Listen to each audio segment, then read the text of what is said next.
Welcome to the Pillar Podcast, where we put racial equity front and center. Join us as we explore equity. We'll take a look at overcoming opportunity gaps and strategies that ensure equitable learning experiences for all students in JCPS. Hey everyone, and welcome to the Pillar Podcast. I am your honored host, Jill Handley, the proud principal of Kenwood Elementary. We're so honored to have Dwan Williams, Racial Equity Specialist, back with us again today to discuss his expertise. Welcome, Dwan. Thank you. Good morning. Well, Dwan, in addition to other great things that you are doing to advance equity and opportunity for our students in JCPS, your work has been largely invested in developing what you call an equity screener. So let's talk about that. What is an equity screener? Well, the equity screener, I guess before I get into what the equity screener is, I guess I should talk about like where it came from initially. Okay, Absolutely. So the equity screener itself is a tool that is used now in JCPS to help screen principals or principal candidates that want to be principals in our district to see what kind of work they've been doing in regards to equity and in regards to racial equity in our district. So that stems from, here in JCPS we have three pillars, obviously. And one of those pillars is the racial equity pillar. And one thing that we've noticed, we as in interviewers, people that's been inside of interview committees, is that oftentimes the pillar that we feel that it was not addressed as much in those interviews was, and also leaders didn't have an opportunity to demonstrate or show their competencies in racial equity. So that kind of started a conversation. And so that conversation was with myself and our Chief Equity Officer, Dr. John Marshall, who said to me, come up with an equity screener so that way that we can actually try to screen our candidates before they even become principals. That way they show that they can demonstrate their competencies as a equitable leader. Now let me ask you something, yes. Dwan, because I know that our district is committed to diversifying our workforce, particularly with candidates of color. Now, is this tool, is that what that's used for? Great question. And no, not exactly. This is not a diversity hiring tool. Oh, okay. Okay, we have mechanisms in place to address hiring of people of color in our district. Dr. Stephanie White is our diversity hiring specialist, and she is focused on that work as far as giving opportunities to people of color in our district to lead in our schools and in our district. I think that's a great clarification, the difference between diversifying and looking for what work can you do with equity. Exactly right, yes. And so from there, this tool is really about no matter whom you are or who you are, it doesn't matter. The main thing is that you're actually an equitable leader. And so basically the equity screener then ties into our racial equity policy. And from there, Chief Robert Moore and I worked the beginning stages of building out what this equity screener is. And so we started to look at research that had been done and used by the Wallace Foundation, which actually was research that was initiated through the New York Leadership Academy, and they laid out some dispositions of what they felt like an equitable leader should be. So we kind of looked at those as a guide. We looked at some other research as well, and we kind of pulled together and identified 4 dispositions that we thought an equitable leader would embody. And so from there, that's what started the beginning stages of what an equity screener is. This is great work, but it seems very intensive. How long have you been working on this? Quite a while. It's actually been about a year and a half, right before, almost 2 years now, actually. And so we started the beginning conversations of it. It's been a process because we wanted to make sure we had all types of stakeholders, internal and external stakeholders involved, and they had input into the screener, the efficacy of it, as well as the impact, to make sure it had the overall impact of the screener. And it's also important that we had buy-in internally and external as well, in order for the process to be fully implemented and supported. So Yes, so we've had multiple conversations. So that's been a good thing, that we have had positive feedback from community, from stakeholders about what this could do and be for our district. And the potential that it has is so exciting. Now, you had mentioned that there are 4 dispositions. Can you talk a little bit about each of those? Sure. And I won't go too deep into it because there's lots of opportunities for our leaders in our district to reach out and to get coaching sessions and things like that, which I'll talk about a little bit about later. But the dispositions itself, the first disposition that we identified is that data-driven equity solutions. So this is really around leaders analyzing data to confront inequities and improve outcomes for students and persons of color through action. So basically what that looks like is that how are you confronting behavior that openly and covertly promotes inequity, colorblindness, and deficit thinking? Are you regularly examining district and school data for signs of inequity with the district leadership team or your PLC or whatever role that you're currently in, whether that's as a teacher, that's an academic coach, or assistant principal, or even as a principal? What are you doing within your school currently? We're actually expanding this even beyond the schoolhouse to even district level positions as well, as a directive by Dr. Marty Polio, our superintendent. I can see how that would be helpful. You know, if we're going as a district as a whole, it's important that we're all kind of getting that buy-in and understanding the work that you're engaging in. That's right. And it's important to have that where it's not just a responsibility of the schoolhouse, but it's also a responsibility of the district as a whole. Because, again, we have one of our pillars, and if it's going to be, we have 3 pillars. We stand on racial equity, backpack skills of success, as well as our culture and climate. So we know that we have those 3 pillars. If one of our pillars, an equal pillar, is racial equity, then we also need to have equal focus, and that's from top down and bottom up. And there's no top and bottom, but you know. No, absolutely, I completely understand that. Yes. All right, so that's the first pillar. Talk to us about the first disposition. Are there others? Yes. So that's disposition 1. Disposition 2 is centered around culturally competent practice. So this is around the leader practicing decision making and responsiveness to ensure alignment to culturally competence. And that's school-wide and or district organization-wide. So we wanted to make sure we're expanding this beyond just the school because, for instance, we have positions open currently that are central office level positions that may attract candidates from outside of education. So, for instance, if it's a legal or if it's communications or something like that, it may be applicants coming from outside of the district and outside of education. So we want to make sure that we give the candidate the opportunity to demonstrate what kind of work they're doing in equity, even in the corporate environment as well as public school environment. Absolutely. So this disposition, 2, around culturally competent practice, is: are you actively seeking and making use of diverse perspectives in decision making? Are you considering the intended and unintended consequences of the decisions, actions, interactions, conversations, and also the celebrations that you have? You know, oftentimes we don't think about how we are considering, like when we have a celebration in our school or a cultural fair or some type of activity or event. Have we sat down at the table and taken into account voices and input from a diverse perspective, so that way that we're not leaving out or unintentionally marginalizing or offending a certain segment of our student population or family population. All right, what's disposition 3? So disposition 3 is disruptive equity leadership. Now this is one that some candidates tend to struggle with because they trying to figure out how can they be disruptive and what does that look like. I think the word disruptive in and of itself can sometimes have that negative connotation, so I can see how you'd have to walk a fine line with not looking as though you were like a rebel raiser, if you will, versus being disruptive for a authentically good purpose.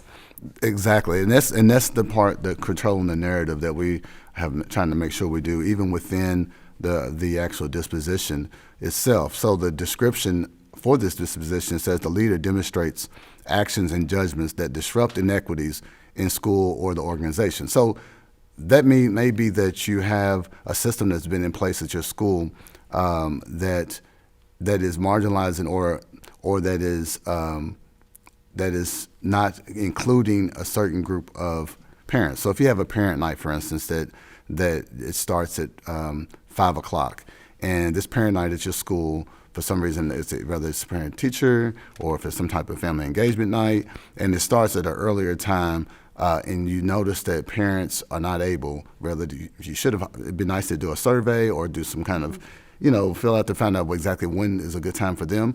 Involve all stakeholders, like you were talking about earlier. Exactly. So it could be that that there's been a system in place that say, okay, we're going to start at 5 because it's more convenient to the adults in the building. Instead, then you actually change that and you go back to leadership if you're not a principal at that time, and you say that this system is actually not working for all of our parents, and this is the reason why. And if we change it to 6, we'll get more parents there. This is only once or twice a year within this. So if we make that small change, but that disrupting the system that's been in place for a while. That's just a really simple example. There's a lot around curriculum that you could be disrupting, whether it's from the type of culturally relevant material that you have inside of your classrooms, to textbooks being used or websites that's been used for instructional material. There's multiple ways of kind of disrupting that. And so it's important that you look at that. Are you creating the conditions of common language for regular, courageous conversations around equity? Are you building others' capacity to learn and practice language and behaviors that are responsive to differences across lines of race, ethnicity, language, and class, among other things as well? So there's multiple ways of doing that. We list within the equity screener these what we call descriptors, and these descriptors give the candidate an opportunity to demonstrate their competencies in that disposition. So disposition 3 we're talking about right now, disruptive equity leadership.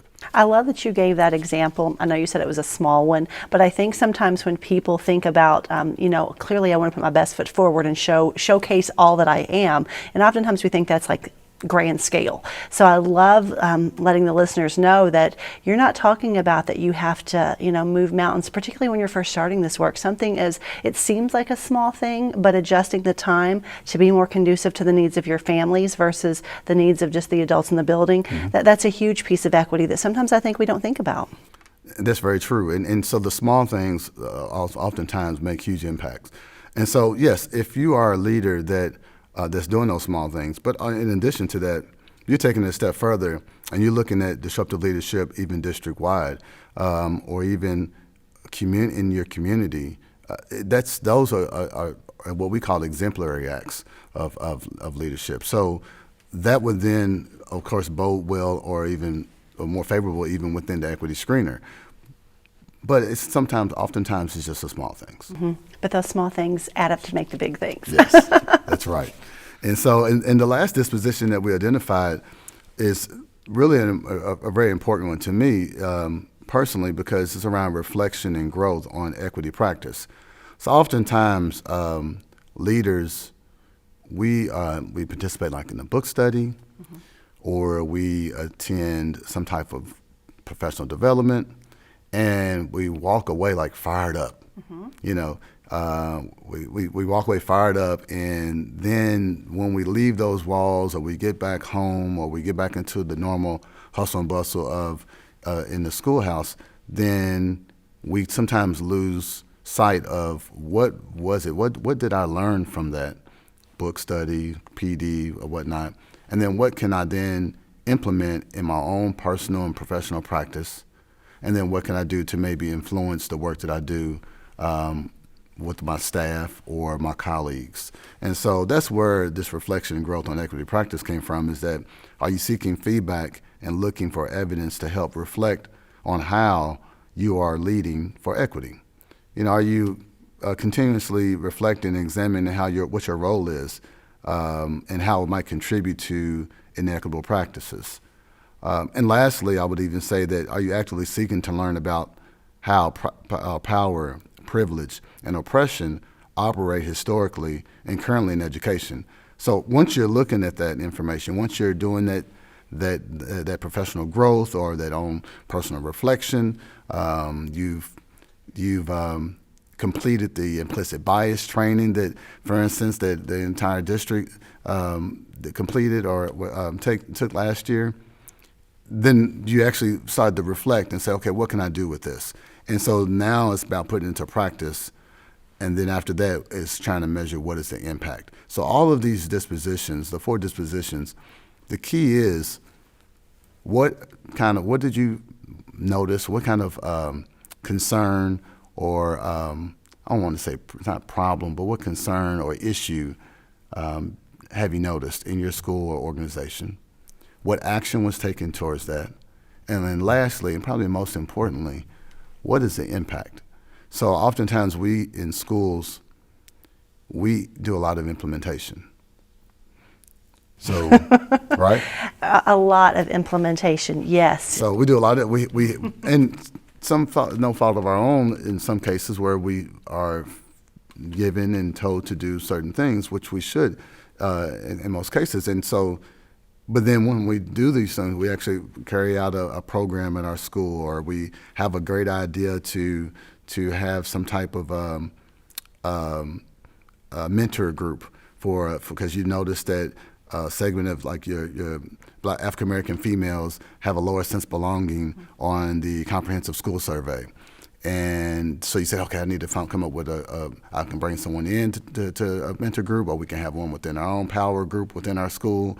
I think, Kenwood, you have one? We actually have 2 affinity groups. We have our Afro Puffs, and then we have our Brother to Brother. So yes, Perfect. Absolutely, and utilizing our community partners to just really increase that sense of belonging. And to your point, that came from us looking at our comprehensive survey. So absolutely using those different points of data to embed it throughout. And so I think I know where you're going, and I'm not trying, because the first thing I will say is the thing I think we're really good at as a district, at the school level, is recognizing problems. So I think check. I think we can recognize them. We can see the data and say, okay, it looks like our African American students are underachieving, or there's a gap.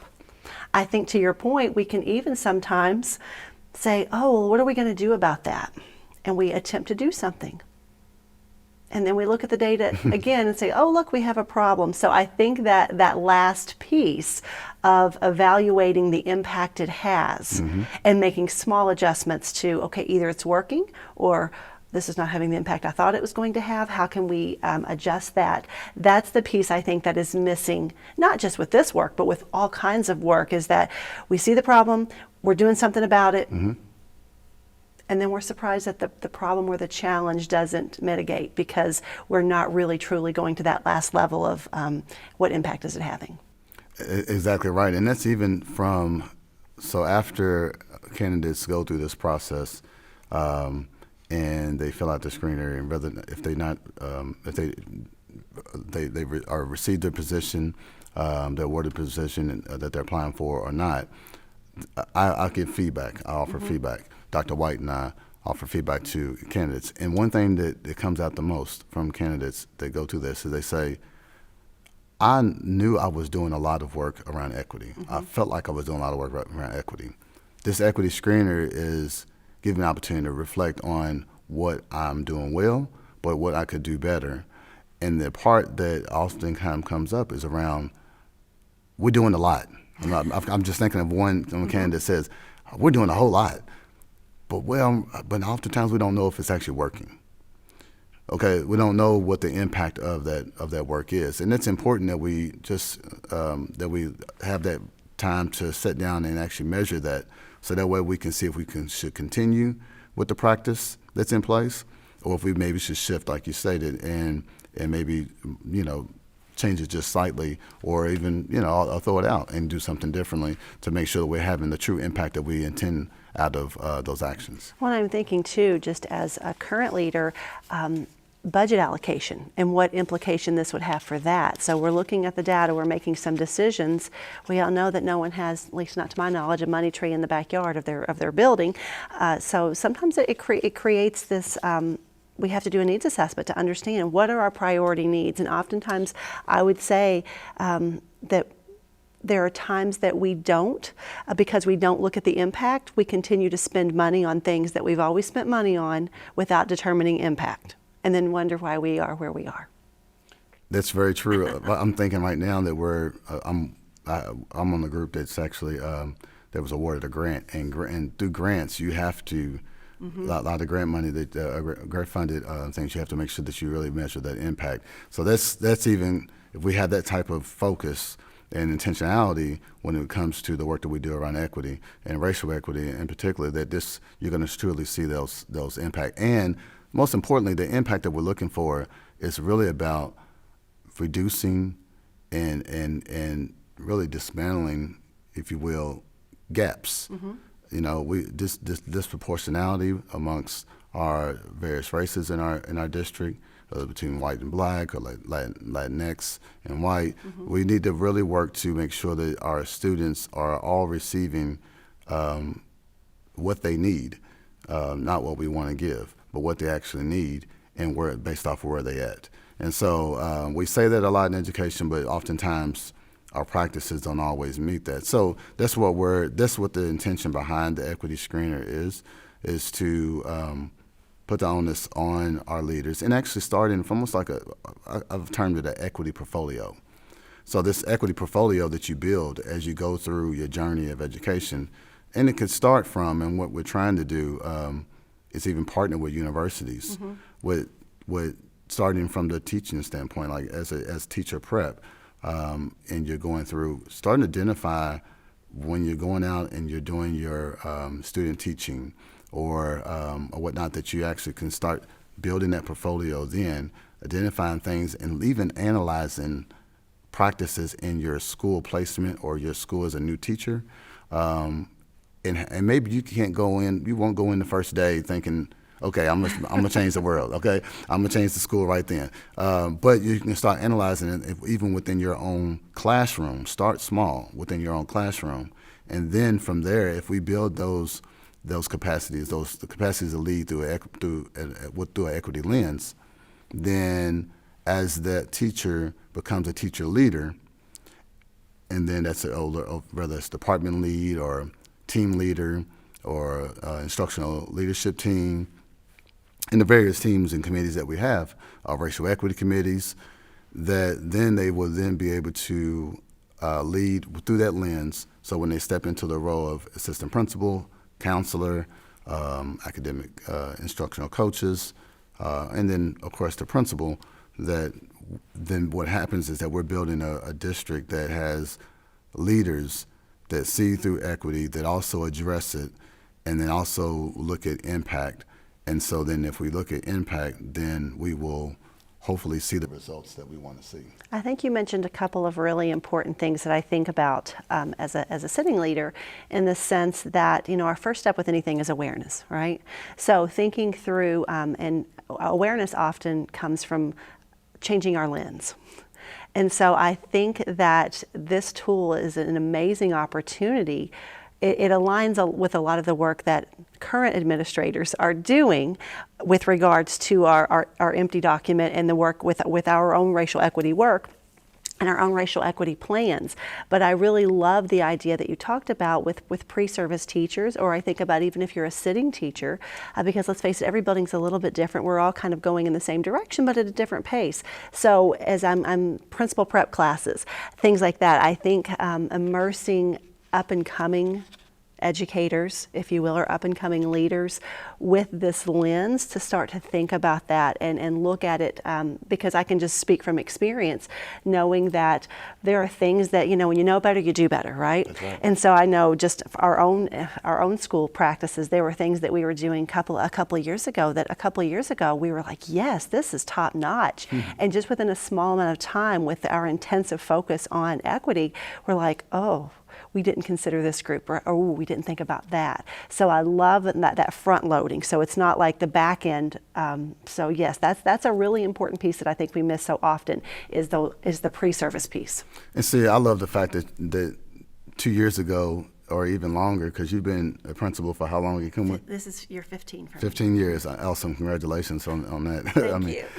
And so, and the fact that you've been doing this work for a while, that you've had that intentional focus without needing or even reflecting on necessarily an equity screener, but like you said, you've used equity monitoring progress tool, the EMPTY, possibly as a guide, some other tools through our diversity, equity, and poverty department to help provide things.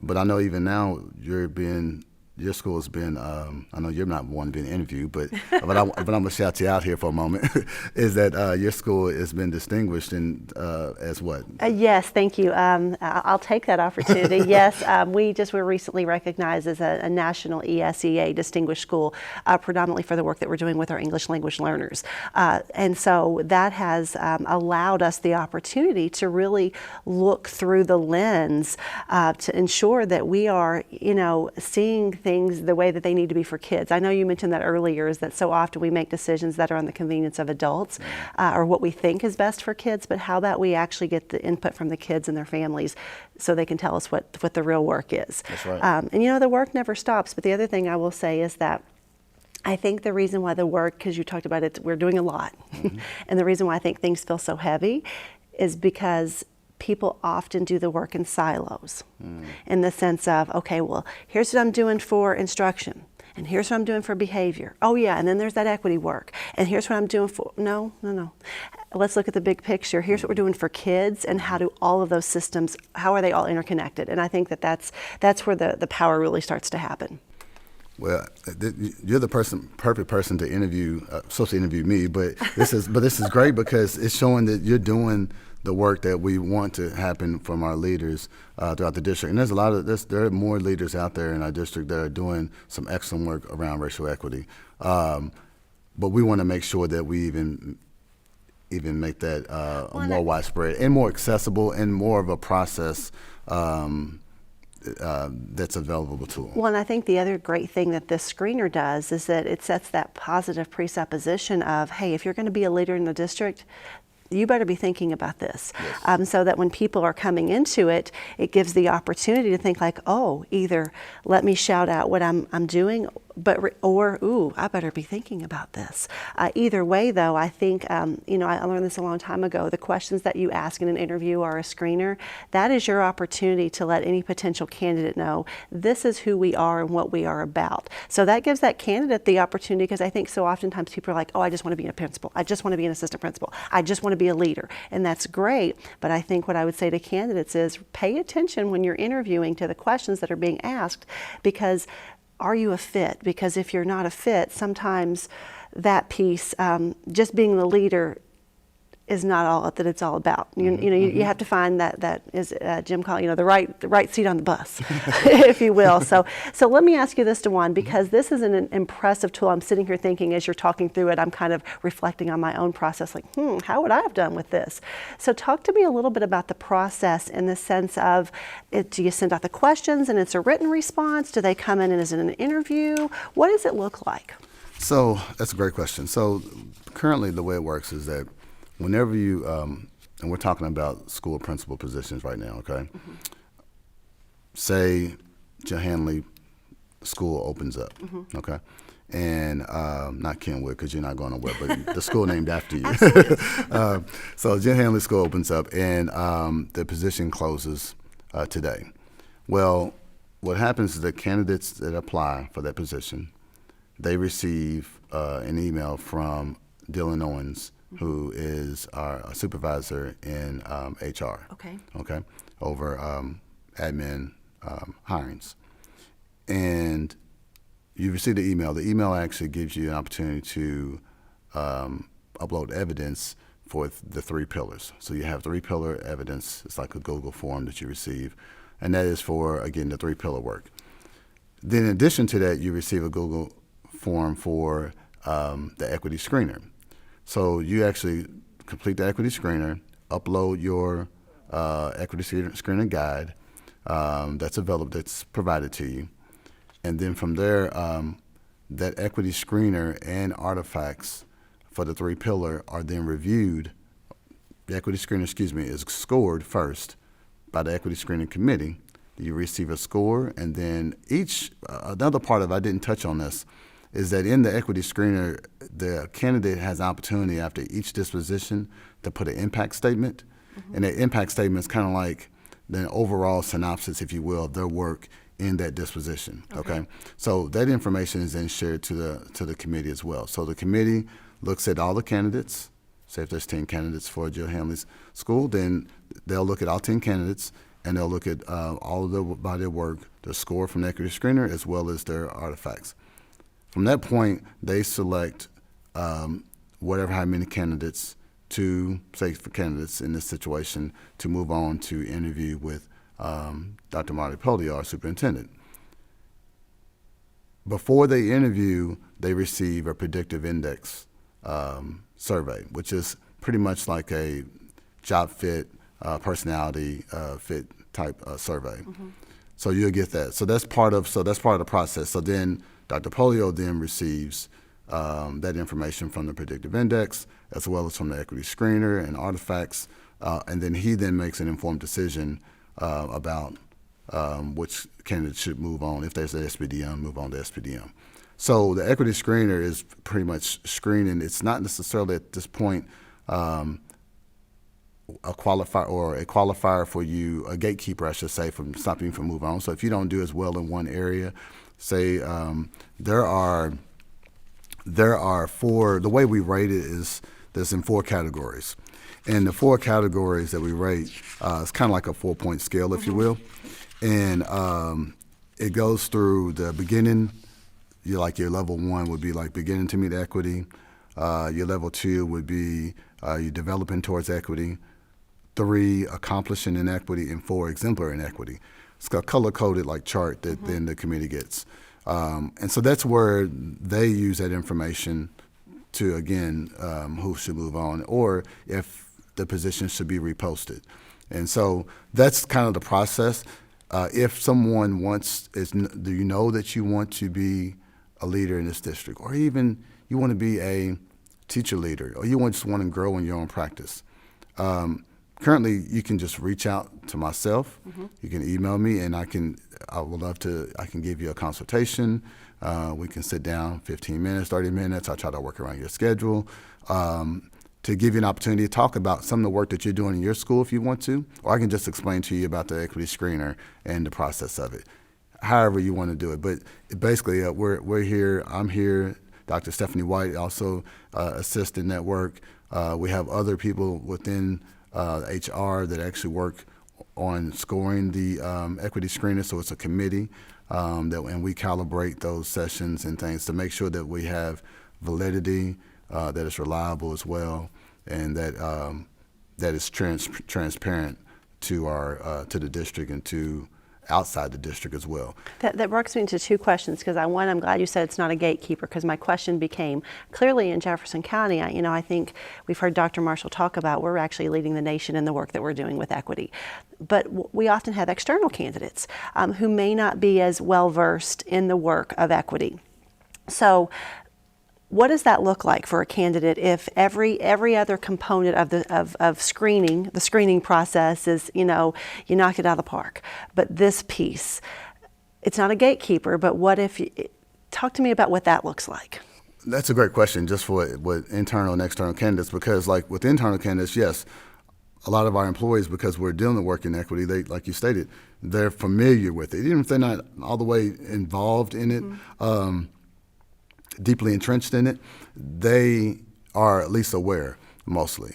And so the way that we've done, even through the Google form that the candidates receive, so say for instance, you come outside the district, you're applying for a position, you receive the form. The form actually has multiple links and videos to a lot of the anchor documents that we have here, what we call anchor documents in diversity, equity, and poverty, which is around our R tool, which is affirmative racial equity tool, around curriculum. We have our REAP, which is racial equity analysis protocol, and multiple things that we have. So all those things are there. So that way, if you're not familiar, you can familiarize yourself with it. And the way that you can do this by thinking, okay, I see what you're doing currently in JCPS.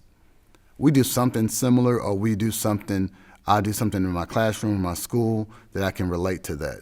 And so you may not have a racial equity committee, for instance, but you may have a diversity team somewhere else, or you may have an equity team somewhere else. And so just relating those things there. As far as the scoring is concerned, honestly, it varies.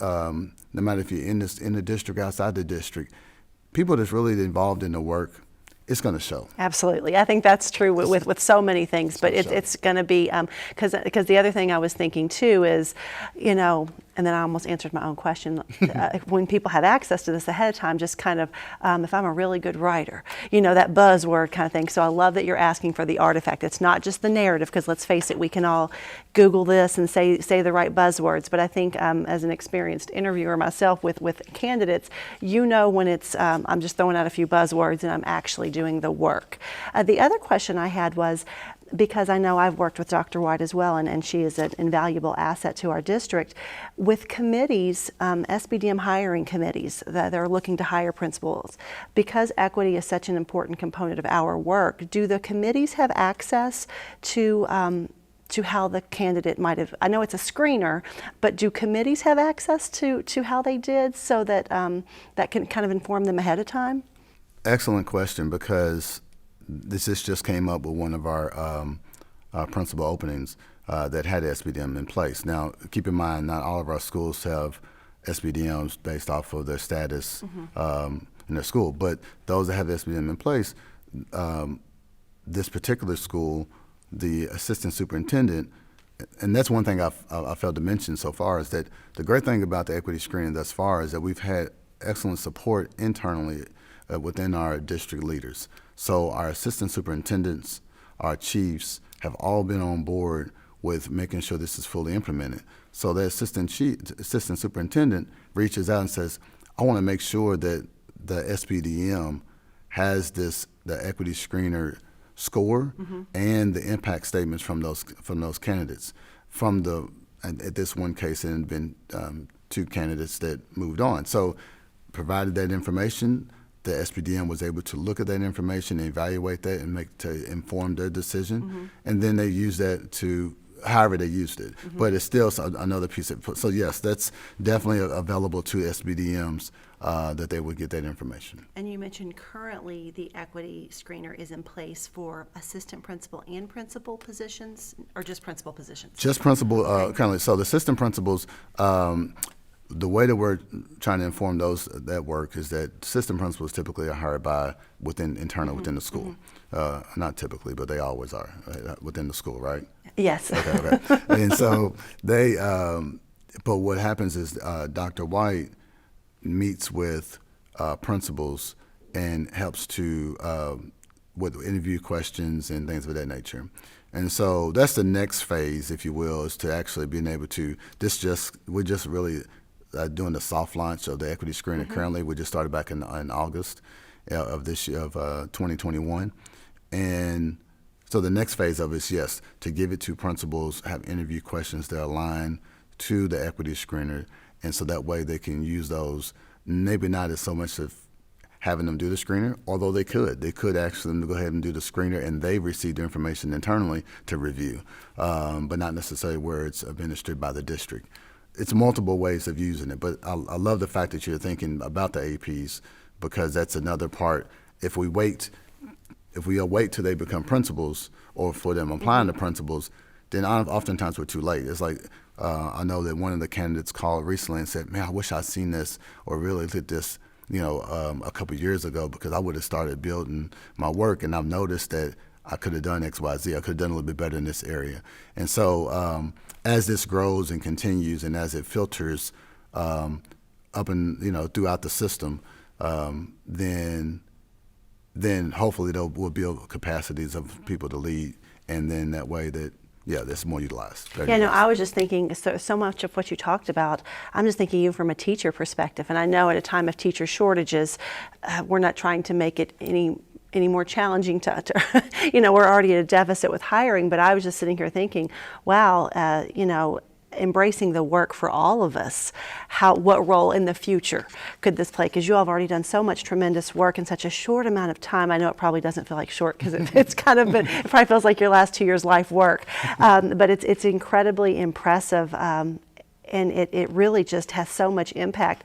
And I know that existing principals who are probably listening to this are going to be calling me up and giving me dirty looks at the next meeting that we have. But as I'm listening to it, I think it's and I'm not asking, let me preface it with, I'm not asking for one more document for principals to fill out, but I do think that it's a nice tool for reflection for you to be able to think, because as a leader, there's lots of resources in our district. There are lots of initiatives, and I think as leaders sometimes we can just grab onto something without really thinking about the big picture. And so, doing a self-analysis as what competencies do you possess as a leader as it results to that. I agree. Would be really helpful. No, and that's you make two great points. I'll do the latter first, which is around our current principals. And actually using this. So the empty document is kind of more school-wide. The equity screener is about individual work. And so the equity screener could be utilized by a principal just to see where they are currently, not as an evaluative point or anything like that. But one thing that it does tie to is it is part of a PECL standard. And so that's the professional standards for educators in teaching, in leadership. Education leadership. All right, and that PECL standard is a standard 3 around equity, and that leaders are evaluated on. In addition to that, our leaders in our district have equity SMART goals as well, and so that ties to that through their professional growth plans. And so it has a lot of tie-in that I think if they work smarter and not harder, work harder and smarter actually, but we work to use the screener to really enhance or even influence the work that we're doing around equity. It could be impactful. And then the first one that you mentioned, which I think is really good as well, around our partnerships with how do we build our teacher leaders. So one thing that we're doing is with University of Louisville, we have a partnership called a program called the Louisville Teacher Residency. The Louisville Teacher Residency program, they actually are using the equity screener towards the end of their program as like a capstone. So they're working through some of the screener dispositions and descriptors, if you will, identifying those things as they're in the classroom. They're in the classroom Monday through Thursday, and then they go to University of Louisville to get their master's degree on Friday. And so it's a year-long program. So they're in with a master teacher all day. And so, but that master teacher may be master in instruction, but with understanding the pedagogy of education, but not necessarily through equity lens. So they can maybe influence that, learn from, or even influence the work they're doing there. So that's important. The other partnership with U of L is with the CARDS program. That's brand new. Where the CARDS is not brand new, but actually our influence with embedding the equity screener. We just started those conversations on how CARDS is a group of teachers that work towards diversity, and they take college classes and through U of L, and they can help get them to rank 1 if they choose to get that, or their master's degree or whatnot.